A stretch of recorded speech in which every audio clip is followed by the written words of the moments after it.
Bonjour, bonjour, c'est Elodie Latfal. Vous aurez peut-être remarqué qu'il n'y a pas eu d'épisode le mois dernier, c'est parce que le rythme va changer et qu'on postera désormais un épisode tous les 2 mois. Mais ça ne nous empêche pas de vous présenter de superbes personnes au parcours inspirant. Maëlys, d'ailleurs, ne fait pas exception. Je vous présente une super maman célibataire, dévouée à son fils, qui lui porte une admiration sans limite et pleine de reconnaissance envers lui. Elle porte aussi un regard professionnel sur le trouble en tant que professionnelle de l'autisme. Et avec ses 2 casquettes de maman et de professionnelle, elle vous donnera à la fin des conseils extrêmement précieux. Je m'appelle Maëlys, j'ai 35 ans. Je suis maman célibataire d'un grand garçon de presque 10 ans. On est français, on vient du sud de la France.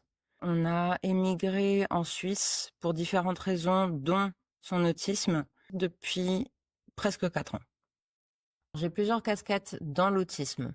Je suis formatrice auprès des parents, mais aussi auprès des professionnels. J'ai un rôle de consultante aussi autour de ça, c'est-à-dire mettre en place les moyens pour que les enfants soient inclus, c'est-à-dire que l'espace de vie soit réfléchi par rapport aux besoins spécifiques d'un enfant autiste. Donc j'interviens dans des garderies, dans des écoles. Ensuite, j'ai tout un rôle d'accompagnement auprès des familles. De là a découlé le fait que j'ai pris un poste comme enseignante spécialisée.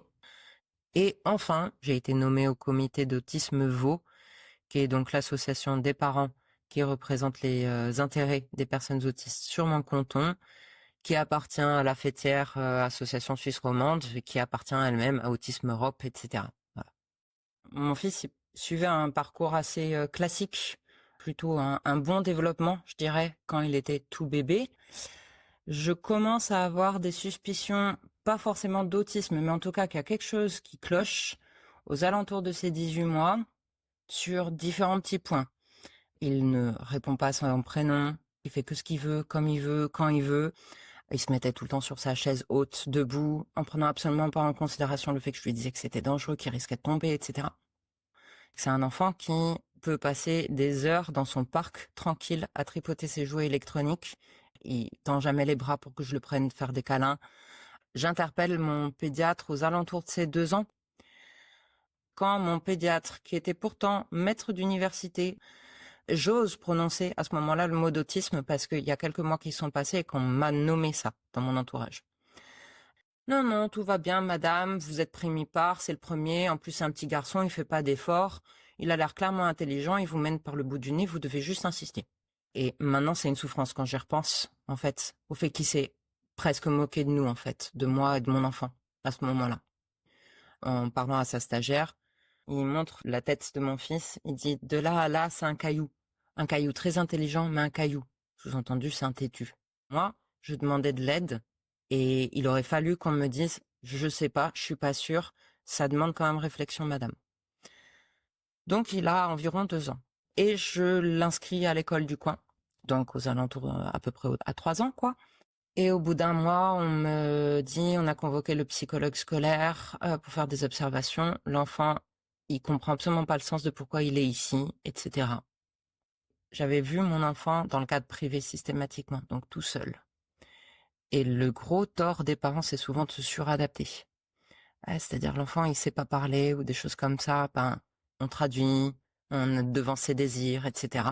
Quand l'enfant il est en collectivité et que là on voit le gouffre béant dans le comportement de son enfant avec celui des autres, là, moi, j'ai juste eu les larmes qui ont coulé parce que je me suis rendu compte. Mon fils, il longeait la clôture de la récré comme un lion en cage. Il savait pas du tout où il était, il avait rien compris, quoi.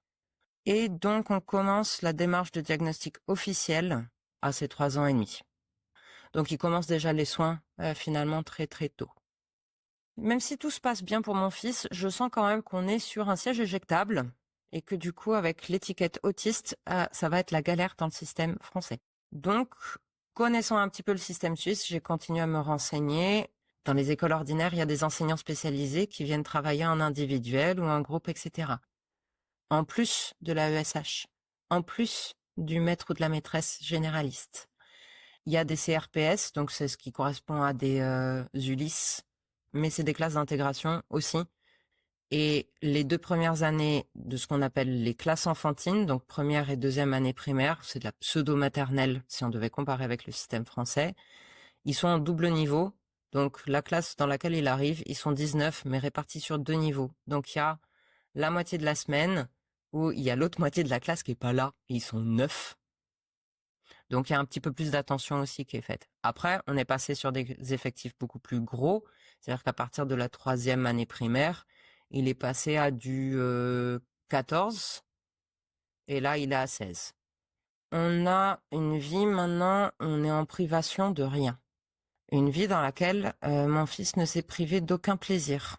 Il a pu découvrir ce que c'était le plaisir d'avoir des relations épanouies avec les camarades. Le fait d'avoir une amoureuse, c'est quand même la classe, ça. Et en fait, voilà, on est très heureux, très soulagé tous les matins de savoir que ton enfant, il va en classe où il va pas être maltraité, où il est accepté tel qu'il est, et où t'as pas à t'excuser d'être qui tu es. Donc cet enfant, il m'a révélé à moi-même, et il est absolument pas un échec, au contraire, il est le début de tout et de la nouvelle femme que je suis. C'est pour ça que, par exemple, moi, le 18 juin est une journée qui est très importante pour moi aussi. Donc moi, j'organise un événement sur Lausanne pour la 2e fois cette année, et c'est la journée internationale de la fierté autiste. Ça a été monté par des adultes autistes qui disaient « Oh, on sera jamais complètement autonome, on a des déficiences, etc. Mais en fait, on est légitime, on a le droit d'exister tel qu'on est, vous allez nous accepter tel qu'on est, avec nos faiblesses. Et on apporte quelque chose à l'humanité. » Donc, moi, en fait, je fais un appel à toutes les personnes que j'ai autour de moi, qu'elles soient autistes adultes ou parents. Tout le monde amène un truc. On crée un espace d'activité pour les enfants avec beaucoup de fidget, etc. Des parents qui peuvent parler et qui vont pas être en train de parler de ouais, je me suis encore fait refuser la ESH, nanana, mais juste qu'est-ce qu'ils sont beaux mes loulous, qu'est-ce que je suis fière, et entre nous on est normaux. Donc ça c'est un modèle qui est facile à répliquer un petit peu partout dans son quartier. Voilà, j'aimerais bien que ça fasse des bébés un peu partout sur la planète, qui est ces petits pique-niques. Moi, je me suis noté 3 choses dans les choses que je souhaiterais communiquer aux parents, qui sont des conseils en tant que maman et qui sont des conseils en tant que professionnelle. Tout d'abord, je souhaiterais qu'ils acceptent leur enfant tel qu'il est. Il n'y a pas d'enfant parfait. Il n'y a pas d'enfant normal. Donc, quand tu acceptes de mettre au monde un enfant, tu acceptes qu'il ne sera pas comme tu veux. Donc, c'est primordial d'accepter son enfant tel qu'il est et de se dissocier de cette notion de performance ou de réussite. La faiblesse devrait être valorisée dans la société. Si quelqu'un est faible et n'est pas autonome, il donne avant tout l'opportunité aux autres de se découvrir de l'empathie. Donc, il fait grandir les autres. Il apporte en soi quelque chose à la société. Ceci étant dit, même si tu acceptes comment ton enfant est naturellement, pitié ne le traite pas comme un handicapé. Handicapé, ça voudrait dire incapable. Non, ça veut dire que j'ai des obstacles un petit peu plus gros que les autres. Mais on est tous handicapés d'une façon ou d'une autre. Juste dans des seuils qui des fois sont pas mesurables. Mais une personne en situation de handicap, elle est capable comme tout le monde. Juste avec beaucoup plus d'efforts. Et alors ça doit être porté à son crédit aussi. Sois aussi exigeant avec lui que tu le serais avec un enfant sans handicap. Oui, il sera capable de manger proprement à table. Non, tu n'auras pas besoin d'utiliser systématiquement les écrans pour qu'il vienne manger à table. Tu vas peut-être galérer pendant quelque temps, mais il va falloir que tu le fasses comprendre l'importance de manger ensemble parce que c'est un moment social, etc. Mais pitié, ne trouve pas systématiquement des subterfuges. Et surtout, dans le fait que tu ne le traites pas comme un handicapé, déjà tu ne le déformes pas à lui se percevoir comme quelqu'un d'incapable, et surtout tu ne lui installes pas le gros poil dans la main qui fait qu'après il va se conformer à cette vision-là de lui-même. Parce que ça, c'est vraiment pas lui donner un cadeau dans la vie pour qu'il arrive à s'intégrer dans la société, avoir un métier, etc. Parce qu'il va en chier. Donc du coup, il vaut mieux qu'il en chie parce qu'il essaye plutôt que de lâcher l'affaire et de compter sur les autres. Enfin, parents, s'il te plaît, ne te satisfais pas du moins. Je propose pas à tout le monde de venir en Suisse. Déjà, on n'aura pas la taille à un moment si on doit accueillir tous les Français qui ont des enfants autistes. Moi, je suis un exemple un peu extrême, j'ai changé de pays pour mon fils. Pourtant, j'avais une condition qui était pas très négative, où tout allait plutôt bien, j'avais des bons thérapeutes, etc.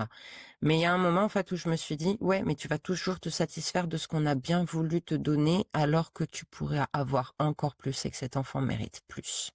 Et c'est ce que j'ai trouvé. Donc, ne te satisfais pas de ce que tu as et ne considère pas qu'on est déjà bien gentil de faire ça pour toi. C'est-à-dire que tu n'es pas responsable et ton enfant, il n'est pas coupable d'être différent. Ça veut dire des fois savoir faire des nœuds à sa langue pour pas rentrer dans le chou directement des gens, savoir faire des dossiers pour se défendre. Ça veut dire se battre. Ça veut dire ne jamais lâcher l'affaire et ça veut dire toujours y croire. Ton enfant, il est capable d'aller jusqu'aux étoiles et toi avec. Si vous vous sentez concerné par le sujet de l'autisme, que vous soyez un professionnel ou non, n'hésitez pas à nous contacter en DM sur notre compte Instagram pour vous exprimer sur le sujet et contribuer à éveiller les esprits. Quant à moi, je vous dis à dans 2 mois. À très vite.